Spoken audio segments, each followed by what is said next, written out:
Imagine for a second, right, that there's a beloved local mayor in your town. Okay, I'm picturing it. And this person is absolutely essential to your community. I mean, they keep the town alive, they make sure the water is running, the crops are growing, the economy is functioning. Basically the bedrock of the whole place. Exactly. They are the literal difference between your town thriving and, completely collapsing into starvation and ruin. Right. Now, imagine that 3,000 years from now, long after you and everyone you know is gone, historians look back at this mayor. Uh-huh. And they remember them exclusively as a cartoon supervillain. Oh, wow. A literal demon, like not just misunderstood, but actively purely evil. That is quite the legacy. It's wild, right? Well, welcome to today's deep dive. We have this fascinating stack of historical and analytical sources exploring the ancient Levantine storm god Baal. Yes, this is such a great topic. And our mission today, for you listening, is to peel back centuries of what is essentially a massive historical smear campaign. Oh, it really is. Probably one of the most successful rebranding campaigns in human history, but, in reverse. Exactly in reverse. We're going to discover what a supposedly evil deity can actually teach you about modern burnout, the cycles of nature, and how you manage your own energy today. Which is so relevant. But before we get to the demon part, we really have to understand who this figure actually was to the people who relied on him. Right, the original context. Because what's fascinating here is that Baal wasn't even originally a name. Wait, Yeah, it was a title. It translates roughly to Lord, Master, Owner, or even Husband of the Land. Husband of the Land. Okay, I like that. It was this functional title that was just draped over various local storm gods across the ancient Levant, until it eventually settled, in its most enduring form, on one specific deity named Hadad. Okay, Hadad. Right, and Hadad was the storm god. His voice was the thunder, his spear was the lightning, and his seed was the rain. Okay, wait, I need to stop you there for a second. If his title just meant Lord or Husband of the Land, how do we know they weren't just talking about, like, a bunch of different, completely unrelated weather gods? That's a really good question. Like, how did it all stick to one guy named Hadad? Well, it's because in the ancient Levant, the entire geography dictated this shared anxiety. You have to remember, these were agrarian societies living in a semi-arid climate. Right, so water is everything. Everything. Governance wasn't some abstract political concept debated in the Senate somewhere. Governance meant weather. Wow, governance meant weather. And weather meant survival. Across all these local tribes and city-states, the existential threat was identical. If the rain didn't come, your society didn't just have, like, a bad fiscal quarter. Yeah, you didn't just lose some profit. Exactly. Yep. Your society starved to death. Yeah. So across the entire region, they naturally coalesced around a unified archetype. That makes total sense. To worship Baal, before the word became an insult and a costume for a demon, was to enter into a direct, desperate relationship with the literal force that decided whether your grain came up or your children went hungry. Man, so you aren't voting for a guy in a suit. You're literally trying to stay on good terms with the sky. Pretty much. But if his original reputation has been buried under, thousands of years of demonology, how do we even know what that original relationship looked like? Did the sources just piece this together from tiny fragments? We actually have incredibly detailed records, but it's mostly thanks to a sheer archaeological accident. Oh, I love a good historical accident. It's the best kind. Yeah. The clearest record we have comes from the scribes of Ugarit, which was this ancient, wealthy coastal city in what is now modern-day Syria. Okay. Back in 1928, a local farmer hit a tomb with his plow. No way. Just a random farmer. Just a random farmer. And that eventually led archaeologists to this massive cache of clay tablets. These scribes had pressed a massive cycle of Baal's deeds into these tablets centuries before anyone thought to call him evil. That is incredible. And the really ironic part, when the city was destroyed in a massive fire during the Bronze Age collapse, the fire baked the clay tablets. Oh my gosh. So the fire actually saved them. Yes. It perfectly preserved the myths for thousands of years. That is wild. The literal destruction of the city is the only reason we have the receipts today. Exactly. So what did these baked tablets actually say about him? Like, what was his story?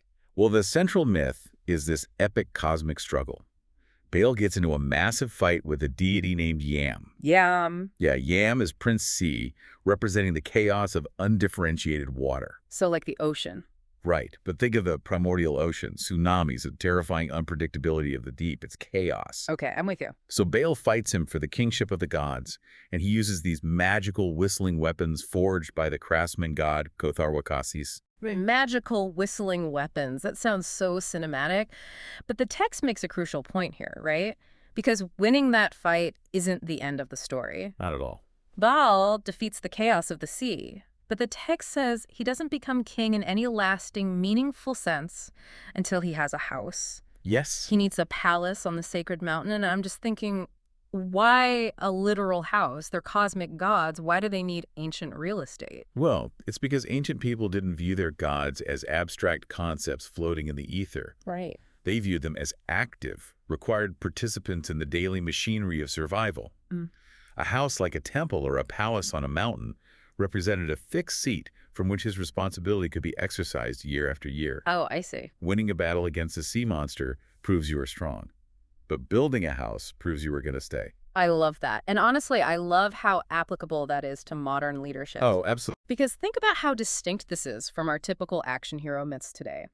Usually the hero defeats the villain, the credits roll, and we just assume everything is fine forever. Happily ever after. Right. But this myth completely pushes back on that. There is a massive difference between winning a political campaign and actually governing. Or, launching a startup versus running a company for 10 years. Yes, exactly. Anyone can win a fight if they swing hard enough. But true lordship, as the text implies, is what happens after.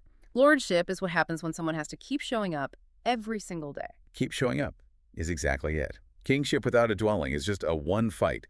A house implies permanence, duty, routine. Mm-hmm. But if we connect this to the bigger picture, weather is inherently cyclical, right? Right, doesn't rain every day. Exactly. So the mythology had to account for the times when the storm god didn't show up. The scribes of Ugarit had to explain the dry season. Oh, that makes sense. And eventually, they had to explain severe, devastating drought.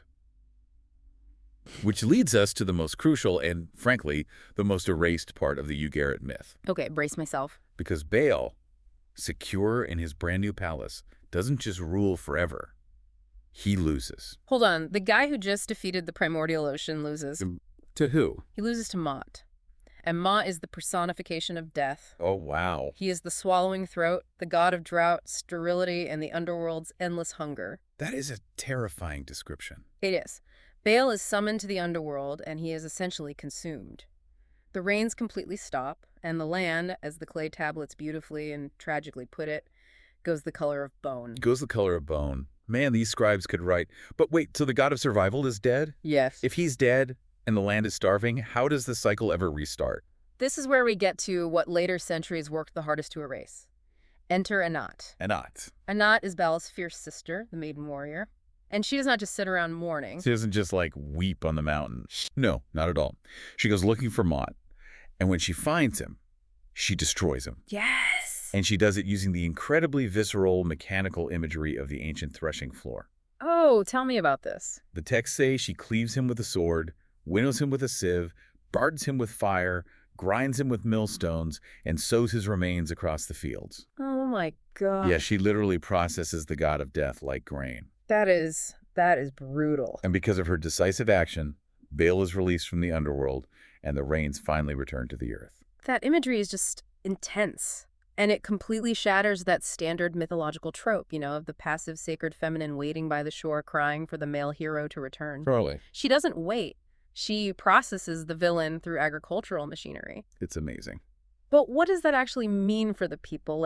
If the rain returns because of a violent act of rescue, what does that say about how these ancient people viewed their relationship with nature? I think it proves that they didn't see the agricultural cycle as something you just prayed into being through quiet submission. It was fought for.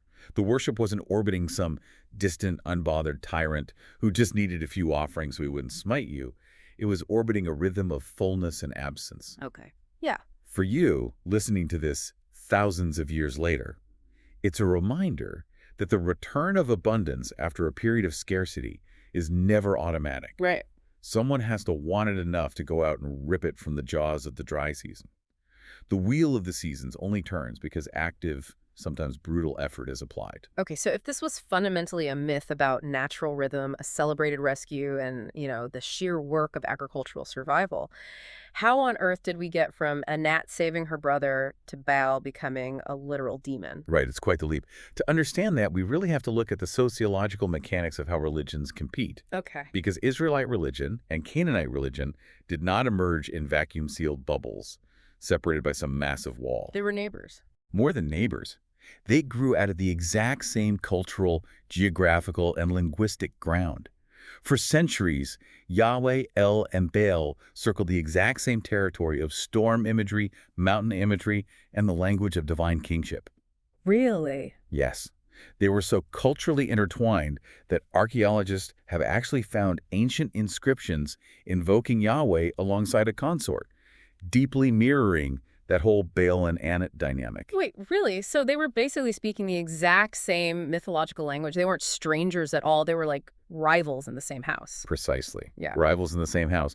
And this explains the biblical prophetic tradition's intense, aggressive war on Baal. Ah. Think of the famous story of the prophet Elijah standing on Mount Carmel, daring 450 prophets of Baal to a contest of fire to see whose god would light the altar. Yeah, I remember that from Sunday school. But how do you pull that off psychologically? I mean, if I'm an ancient Israelite and my neighbor's farm is thriving because he's praying to Baal, how does a prophet convince me to stop? Why does it have to be so theatrical? Because you only fight that hard against something that is actively winning the hearts of your own people. Oh, wow. Yeah. The early Israelites were trying to forge a distinct, centralized identity in a very crowded neighborhood.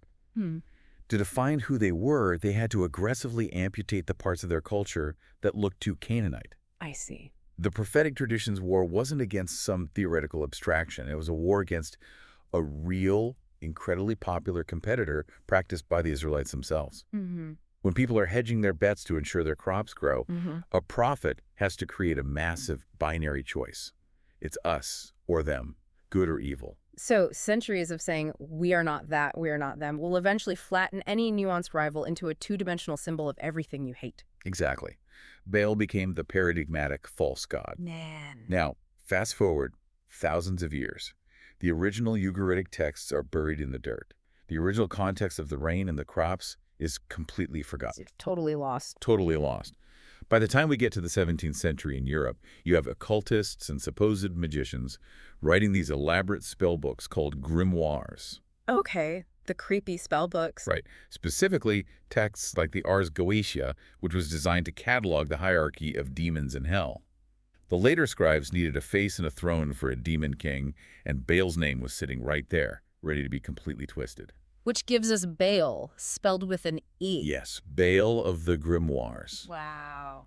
The life-giving storm god who watered the entire Levantine coast is transformed into the first of the 72 spirits of hell. It's just crazy. He is described as a king commanding 66 legions of demons, but now he's depicted as having 3 heads. 3 heads. A man, a cat, and a toad. You're kidding? Nope. And his primary power. He grants the power of invisibility to those who summon him. That is just such a staggering demotion. I mean, a storm king who literally fed entire civilizations is reduced to a creepy toad monster who teaches European occultists how to hide in the dark. It really is a massive fall from grace. But this points to a much broader historical pattern. This fate isn't unique to Baal. It's not. No, it is the recognizable pattern that befalls almost every chief god of a religion that loses to its neighbor.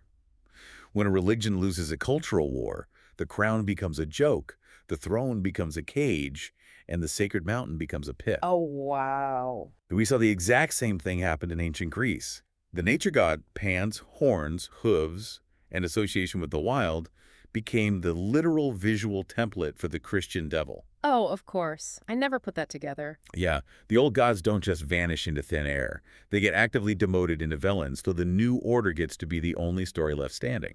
That is fascinating. So if this demonization was just a political tool used by ancient scribes to win a cultural war, it makes you wonder why we're still acting out the consequences of that smear campaign today. Right. Because our sources argue that peeling back this demon caricature actually reveals a live pattern of behavior.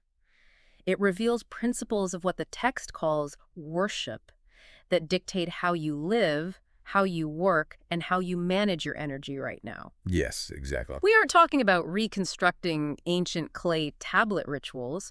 We're talking about right versus wrong ways to interact with the cycles of your own life. Right. And the text gives us a great framework for this, starting with what it calls wrong worship. Okay, break that down for us. Wrong worship is transactional fear, wearing the clothes of devotion. Oh, that's good. It's when you offer something, your labor, your integrity, your body, your peace of mind, not because you are aligned with the work, but because you are terrified of what happens if the rain doesn't come. Yeah. You treat the forces in your life, whether that's your boss, your bank account, or your own ambition, as tyrants to be appeased rather than rhythms to be respected. And the text points out that wrong worship absolutely cannot tolerate the dry season. It demands perpetual increase. Perpetual increase, yes. It treats fallowness, the natural period where a field rests and regenerates, as a failure instead of a biological necessity. Which is the perfect description of how most of us operate today. It really is. I mean, think about how we approach productivity. We treat it like we're supposed to be machines operating at peak efficiency forever. 100% of the time. Exactly.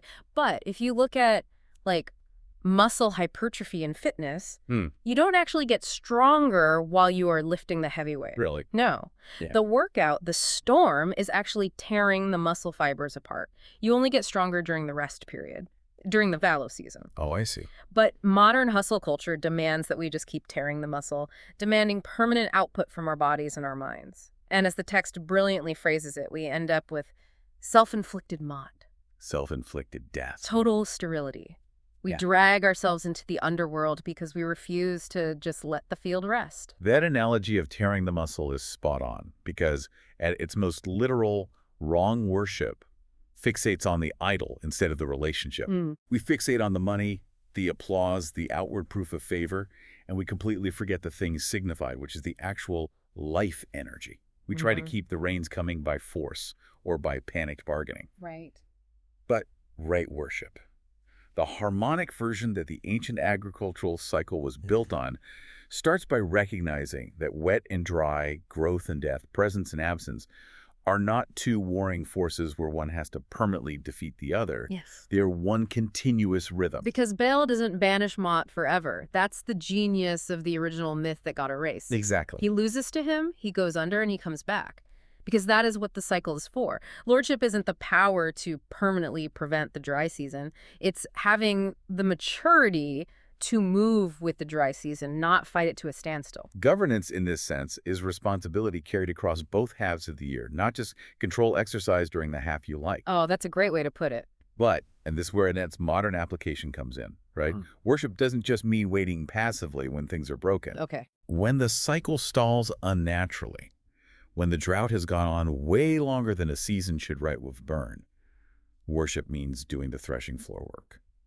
But how do we apply Anat's violence to modern burnout without sounding like, I don't know, a corporate HR seminar? Because I feel like usually people just say, oh, you need to set boundaries. Right. But Anat didn't set a boundary with the god of death. She ground him in a millstone. Exactly. It's a much more visceral concept. You don't just sit in the withered field composing quiet prayers about acceptance. You refuse the permanence of the absence. I love that. Doing the threshing floor work means actively, aggressively dismantling the machinery of your own exhaustion. Yeah. If you are burnt out because of a toxic environment, you don't just accept it as a natural dry season. You cleave and winnow the habits, the obligations, and the systems that are actively swallowing your energy. You dismantle them so that life can return. Because underneath all of this is the ancient principle of reciprocity instead of extraction. Yes. The storm gives rain, the earth gives grain. In the ancient world, bringing first fruits offerings to the temple wasn't originally meant as fear bargaining. It wasn't a bribe. No, it was a gesture of profound exchange. It was a physical way of saying, I know this energy came from somewhere, and I am acknowledging that it must be returned. In your own life today, reciprocity means giving your body, your mind, or your craft what actually sustains it. Real rest. Deep attention, genuine effort. Instead of just endlessly extracting from it. Right. Nothing in the myth suggests the rain is owed to you. It suggests the rain is answered. Wow. The rain is answered. That flips the whole script on how we view our own output. There's a beautiful musical analogy to be made here that echoes the text's core point. Think of a held note on a piano or a cello. Okay. That note desperately needs the silence that follows it to be heard as rhythm, instead of just chaotic, deafening noise. Yeah, otherwise it's just a drone. Exactly. Real abundance is cyclical and reciprocal. The thunder never asks to be feared. It asks to be answered in kind. Two forces staying in phase with each other, completing what the other starts. So as we wrap up this deep dive, the main takeaway here is that you don't need to go out and rebuild ancient Canaanite altars to learn from the original Baal. Please don't. Yeah, skip that part. You just need to recognize that trying to extract permanent fertility from a field, from your physical body, or from your creative mind is a fool's errand. A field cannot be extracted into permanent fertility any more than a well can be extracted into permanent water. So true. The field that keeps its harvest year after year, century after century, is the one that accepts the dry season. And this raises a crucial question for you, the listener, to mull over as we close today. Lay it on us. We've talked a lot about wrong worship in terms of our own internal energy, our work habits, and the natural world. But if we connect this to the bigger picture of today's society, what about our relationship with modern technology? Oh, interesting. What about the digital algorithms that essentially run our daily lives? Because right now, we treat our digital lives with total textbook wrong worship. We really do. It is fueled entirely by transactional fear.